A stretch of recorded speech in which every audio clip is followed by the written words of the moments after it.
ایک بہت معزز پڑھی لکھی اور خوشحال فیملی نے اپنی بیٹی کا رشتہ طے کیا اور دونوں خاندانوں کی باہمی رضامندی سے منگنی کی بجائے نکاح کو ترجیح دی گئی اور رخصتی 1 سال بعد رکھی گئی۔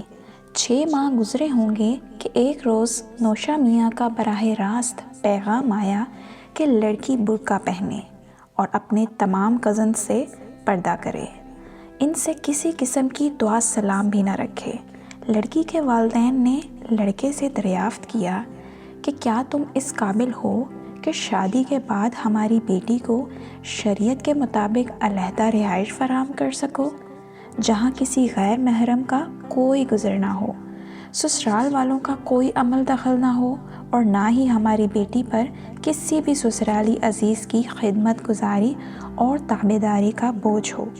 لڑکا اس بات کا کوئی خاطر خواہ جواب نہ دے سکا۔ وہ تو خود ایک مشترکہ گھر کا مکین تھا جہاں اس کے کئی اور بھائی بھی موجود تھے۔ نہ ہی وہ کوئی اعلیٰ تعلیم یافتہ تھا۔ نئی نوکری لگی تھی جس میں وہ آئندہ کئی سال تک بھی کرائے کا گھر افورڈ نہیں کر سکتا تھا۔ اس کے والدین نے بات کو سنبھالنے کی بہت کوشش کی، مگر لڑکی کے والدین کی آنکھوں نے بہت دور تک دیکھ لیا تھا کہ آگے چل کر اس شادی کا انجام کیا ہوگا۔ وہ طلاق سے کم پر راضی نہ ہوئے اور یوں ایک گھر بسنے سے پہلے ہی اجڑ گیا۔ ایک اور قصہ کچھ اس طرح سے ہے کہ ایک نوجوان بغرض ملازمت بیرون ملک مقیم تھا۔ کمپنی کی طرف سے سالانہ چھٹی کے باوجود 2-3 سال تک گھر نہیں آتا تھا اور گھر والے وقتاً فوقتاً اسے مختلف لڑکیوں کی تصاویریں بھیجتے رہتے تھے۔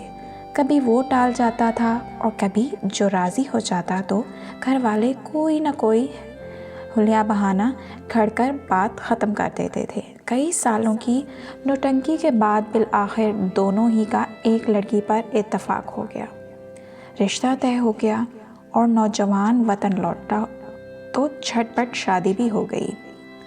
اور صرف 1 ہفتے بعد اس نے اپنی بیوی سے کہا، تم آئندہ سے آئی بروز نہیں بناؤ گی، مجھے پسند نہیں۔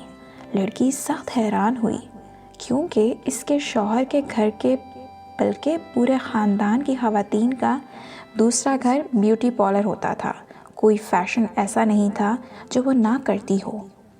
ایسے میں یہ شخص جو کوئی بہت مذہبی نہ تھا اور نہ ہی اس کی ظاہری وضع قطع مذہب کے مطابق تھی، اور جو اپنی بہنوں اور بھابھیوں کے بیوٹی پارلر یاترا کی پیمنٹ اپنے جیب سے کیا کرتا تھا، بیوی سے ایسا مطالبہ کہ وہ خود گھر میں بھی کبھی آئی بروز نہیں بنائے گی، یقیناً حیران کن تھا۔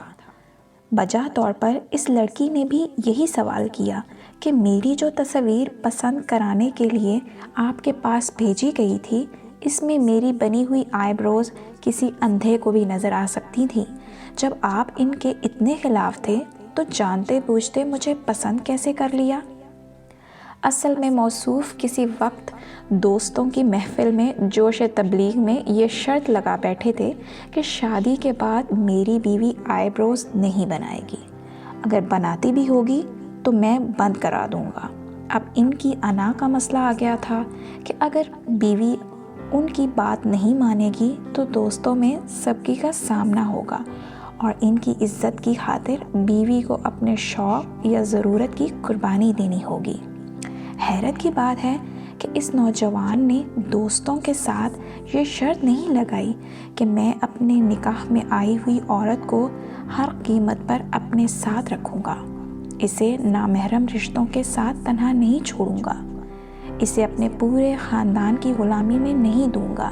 اس کا سارا دین اور شریعت صرف بیوی کی آئی بروز کے درمیان اٹکی ہوئی تھی، باقی کے احکامات سے کوئی سروکار نہیں تھا۔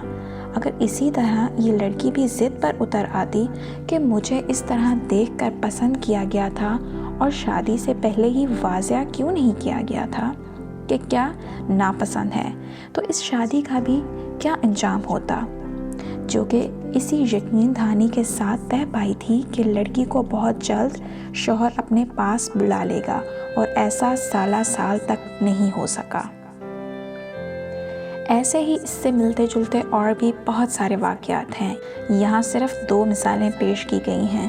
نکاح جیسے مقدس رشتے کی بنیاد ہی اگر جھوٹ اور کھوٹ پر رکھی جائے کہ ایک بار ہو لینے دو، بعد کی بعد میں دیکھی جائے گی، تو اس میں برکت کیسے آئے گی؟